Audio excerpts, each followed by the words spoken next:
What's up, everybody? Welcome back. This is Timothy Rhyme. This is Grown Man Sessions. I found this video that I thought was really touching, really sad, but really touching. And it touches on teen suicide, but it also touches on the roles that fathers can play in helping their kids deal with depression or deal with suicidal thoughts. So I don't want to do too much talking. I just really want to share this video with you guys because I think it's really important. So check it out. More time in his room. I didn't notice that sign. I missed it. I thought I checked in on him. I did every day. How you doing? I'm fine. Okay, I guess you're fine. Then I'm fine. I didn't realize that fine meant I'm not fine. Mm-hmm. But how many times do we talk to our teens and say, yeah, I'm fine? They chose I'm fine for a reason. It's hard sometimes. It's hard to know what the balance is. With my kids, sometimes I make a smaller deal out of things that my wife makes a big deal about, right? Is there like a rule of thumb or draw the line? Well, I can't draw the line for you, right? I wish I could because I'm not a psychologist. I'm not an expert. I'm a guy who lost his kid, who spent the last year and a half trying to figure out why. Those of us with teenagers and those of us who've seen teenagers a lot, how do you talk to them? Well, I can tell you what they want and what they don't want.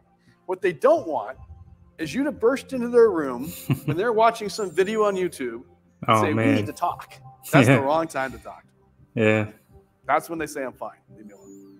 But they all have that time when they'll talk to you. Maybe it's driving in the car when you take them to school, when they're walking the dog. I can tell you, though, it's also inconvenient.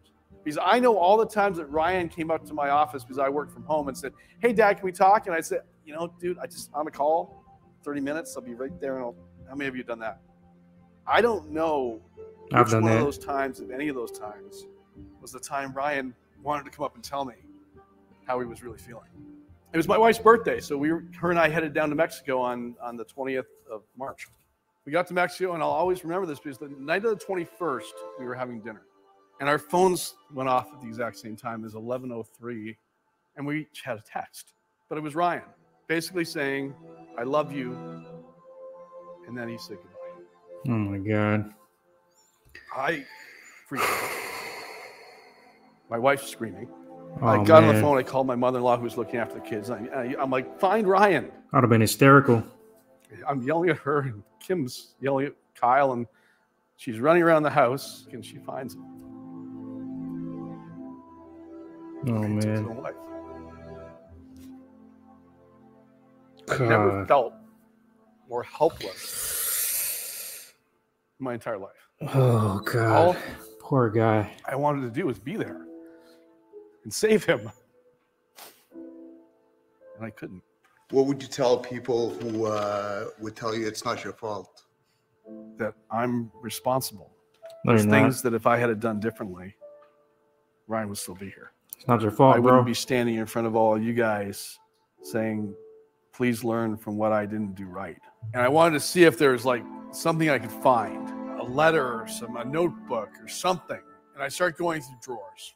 And I open it up, and it's empty, except for 2 sticky notes. I pulled out, one said, my usernames and passwords, and the other one said, tell my story. Tell what happened from your eyes so that parents are looking at their kids differently. And I traveled around the Pacific Northwest in California, talking to a whole bunch of parents and a whole bunch of kids, and I researched the heck out of all this. The stats are staggering. So for me, I'm going, why? What is it you think that you would change going back? When I look back at Ryan, I showed up this way. The CEO coach, Ironman, black belt, author. If there's a problem, I fix it. My kids never saw me cry. As far as they know, I never did. See, this right here is really important. When he said that, he never cried in front of his kids. He seemed like a very, kind of a determined man and focused man, but, didn't really show that vulnerable side of him. I think that's important to take note of. I failed at 13 businesses. I've almost been bankrupt 3 times. My wife and kids never knew. I protected them from reality. Wow. Because I thought I was protecting them. Yeah. I thought that's the way I should be at that. And then what did my 14-year-old son do? He looked at me and said, "This is how a real man fights." That's the way a man and a father is supposed to be. And so he showed up that way. Ryan was the class clown. Ryan talked all the time. Ryan came home from dinner, told great stories about how things happened, about his bully, and how he verbally trounced his bully and thought it was funny as heck. He never shared the fact that he had any problems. He had lots of them.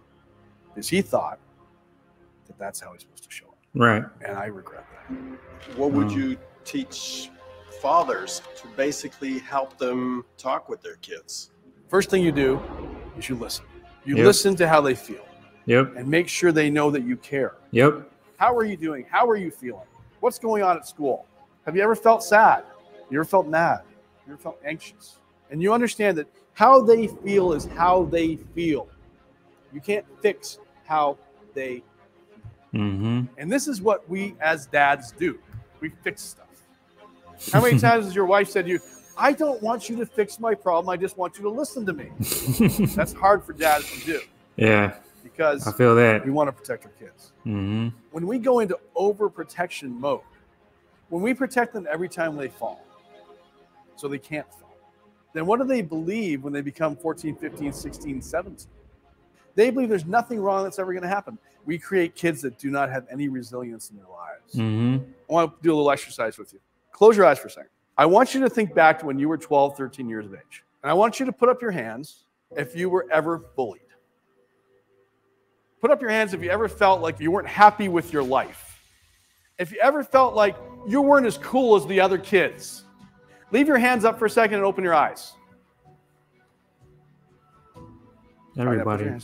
Put up your hands if you ever thought that you would go ahead and share those deep, dark, painful moments with your kids. Raise your hand, man. I didn't, because I was like you. But I wish someone took the time to talk to me and tell me I might need to change. Yeah. Had I been more vulnerable with my own kids to share with them, like, yeah, you know what? I was bullied and I was bullied. I didn't think I had a lot of friends. I didn't have a lot of friends. I never shared any of that with my kids. If you could say one thing you're wrong, what would it be? I'm sorry. If I could say one thing to Ryan, I'd say I'm sorry. I'd say I'm sorry I didn't see it. Yeah. Sorry I failed you. Oh, that would be so hard. Sorry. I'm a lot more open now with my kids. And you know what? I have a lot deeper conversations with my kids now than I ever have. All right, so what do we do now? Everything's only going to change if we change. The world's only going to change if we decide as parents that we're going to make it change. And we're going to make it change if we all decide to be that person that our kids want to come talk to, that our kids feel safe with. If we tell our stories and we start to have real emotional connections with our children, that's when the world starts changing. You can make a difference with your own family. I'm making a difference with the family I have left. I would love it if you all told your story. I'll tell my story.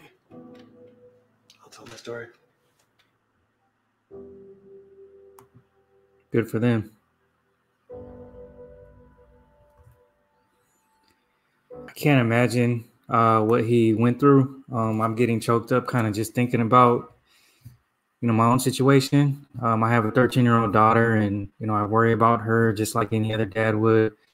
And, that's our worst fear, of course, is like having our kids being hurt in any way, but having them hurt themselves and feeling like, there's something that we could have done.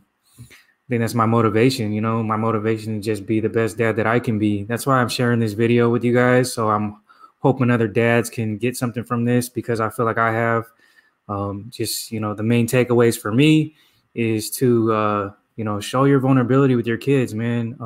I know it's hard as men. We don't necessarily think that that's a manly thing to do, but it's necessary for kids, especially, to see that they can be human too. Don't put that pressure on them to always hold it together and keep it together. They need a way to vent. They need a way to have somebody else reassure them that everything's okay and that what they're feeling is, is okay. And then also just being honest with your kids. You don't have to present like this big facade of who you are to your kids, just let them see you as you are as a human. Because I think we tend to try to, hide a lot of stuff from our kids, and they're smarter than we think. They see it, they just want to hear it from us, and they just want to have that conversation with us, I think. What do you think? Please drop your comments below. How do you feel, men that are watching? How do you feel about, being emotional with your kids and being vulnerable with your kids and telling them your story and telling them, how you were raised, or telling them the things that you went through, the failures that you faced, and how do you feel about that? Is it embarrassing for you? Do you think that they're going to look at you in a bad way? Do you think that they're going to look at you as a loser? I mean, I don't know. Let me know, because I think that's where the conversation starts. And I think we need to make that change within ourselves so that we can be better for our kids, because they need us and they deserve us at our best selves. So I salute all the men out there that are already doing the work. I salute the men that are out there that are already, being vulnerable and being emotional and showing their kids that part of them, because there's nothing wrong with it. I'm as manly as the next man, but I'm emotional. I cry. I show my kids that I have emotions. I'm a work in progress, just like everybody else. But, I think that it's important that we keep a focus on being better and improving. And like Luis Rodriguez says, realigning with ourselves. So thank you for watching. If you're new to this channel, please check out other videos. I guarantee you that you'll find some inspiring interviews. I've gotten a chance to speak with some really inspiring and really knowledgeable individuals that are willing to share their information and their stories with us. So please take advantage of it. Share them. Tell a friend to watch. There's always somebody that needs some inspiration, and that's what this platform is here for. So thank you for your support. If you can, please hit the like and subscribe button and leave a comment. Let us know what you think and let us know how we're doing. And feel free to let me know if there's any other stuff that you want us to cover, because, I feel like there's a movement of other men that are starting to have these conversations, and we all just need to keep it going.